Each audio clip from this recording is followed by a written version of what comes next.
Bueno, muy buenas tardes a todos. Mi nombre es Daniela Soria. En este primer video veremos las características más importantes respecto a teorías del aprendizaje, en base a preguntas que desarrollaremos a continuación.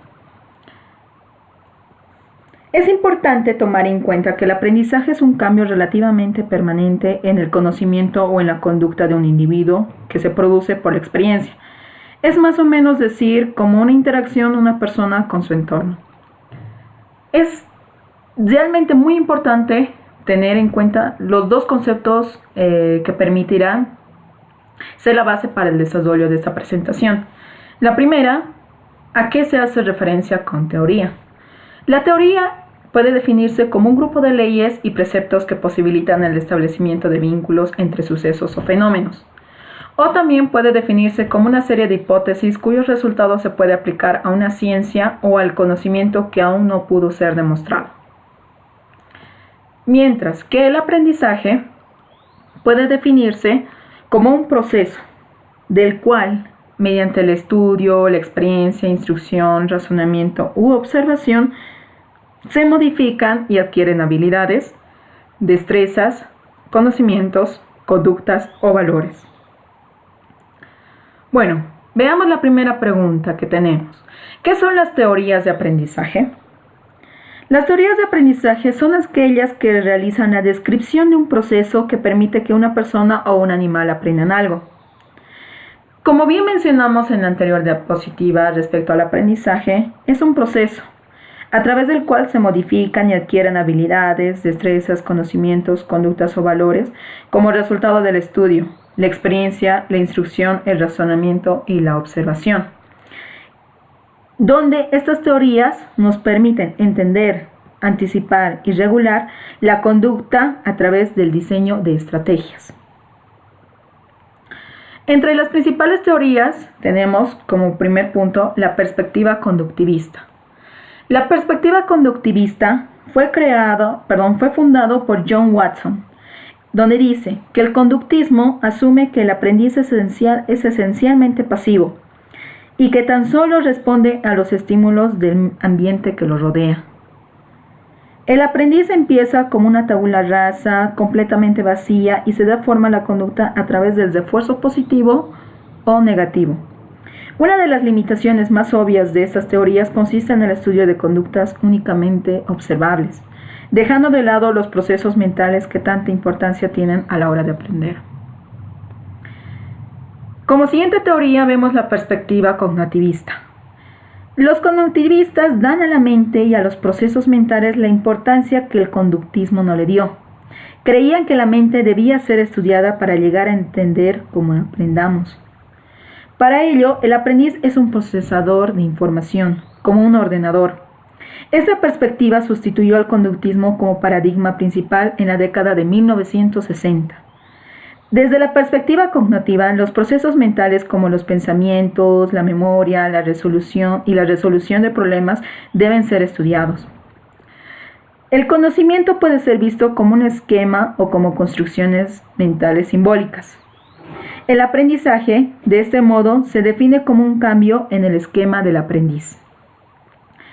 Como siguiente teoría tenemos la perspectiva humanista. Como bien observamos en la figura o en la imagen, una persona al descubrir que es amada por ser como es, no por lo que pretende ser, sentirá que merece respeto y amor. El humanismo es un paradigma que surgió en la psicología de la década de 1960. Se centra en la libertad, dignidad y el potencial de los seres humanos. La suposición principal del humanismo, según Hood, es que las personas actúan con intencionalidad y valores. Esta noción se opone a lo que afirmaba la teoría del condicionamiento operante, que discute que todas las conductas son el resultado de las consecuencias, y la creencia de la psicología cognitivista respecto a la construcción del significado y el descubrimiento del conocimiento, que considera central a la hora del aprender. Como siguiente teoría tenemos la perspectiva del aprendizaje social. Albert Bandura, psicólogo y pedagogo canadiense, creía que las asociaciones y los refuerzos directos no podían explicar todos los tipos de aprendizaje. Bandura razonó que el aprendizaje sería mucho más complicado si las personas nos basáramos únicamente en los resultados de nuestras propias acciones, para saber cómo actuar. Para este psicólogo, gran parte del aprendizaje tiene lugar a través de la observación. Los niños observan las acciones de quienes los rodean, especialmente de sus cuidadores primarios y sus hermanos, y luego estos imitan estas conductas. Como segunda pregunta tenemos, ¿qué es el aprendizaje pedagógico? Desde la posición que asumimos el término teoría y aprendizaje al inicio de la presentación, en este ámbito será algo muy distinto. Así como sabemos que la teoría es un término polisémico, de compleja acepción, cuyo uso en los contextos y circunstancias que nos ocupan demandan una reflexión apropiada. Es importante tener en cuenta lo siguiente. La pedagogía es una práctica social y escolar, un discurso sobre el humano y sus aprendizajes. Este aprendizaje es un proceso que se logra con la aplicación de elementos tales como aplicación del método científico, estrategias y técnicas pedagógicas, actividades de secuencia didáctica, como por ejemplo inicio, desarrollo y cierre, y la evaluación para comparar, modificar o cambiar. Como siguiente pregunta tenemos, ¿qué es el aprendizaje en psicología?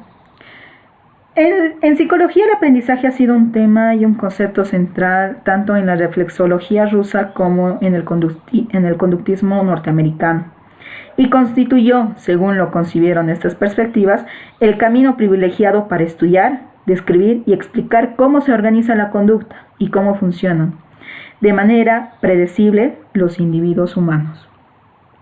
Entonces, el aprendizaje en psicología es un proceso de aprendizaje del ser humano, donde se visualizan cambios conductuales de carácter transitorio o permanente. A su vez, enfoca en el proceso continuo por el cual el sujeto adquiere nuevos conocimientos. Dentro de los enfoques en psicología que han definido o determinado la forma en que se aprende están lo que es el conductual y el cognitivo. El enfoque conductual es el estudio de la relación funcional observable entre estímulos y respuestas, mientras que el enfoque cognitivo, por su parte, está basado en los procesos que tienen lugar atrás de la conducta. Como siguiente pregunta y última, ¿cuáles son las nuevas teorías del aprendizaje? Entre las nuevas teorías del aprendizaje tenemos las siguientes: lo que es el conectivismo, que en cuanto al aprendizaje, este se encuentra distribuido dentro de una red social, mejorado por la tecnología, reconocimiento e interpretación de patrones. La teoría cuántica de la confianza, que el aprendizaje lo toma en cuenta como una diversidad de redes, fortaleza de los vínculos y patrones de adaptación. La teoría general de sistemas, donde estos no están determinados tanto por las condiciones iniciales como por la naturaleza del proceso o los parámetros del sistema.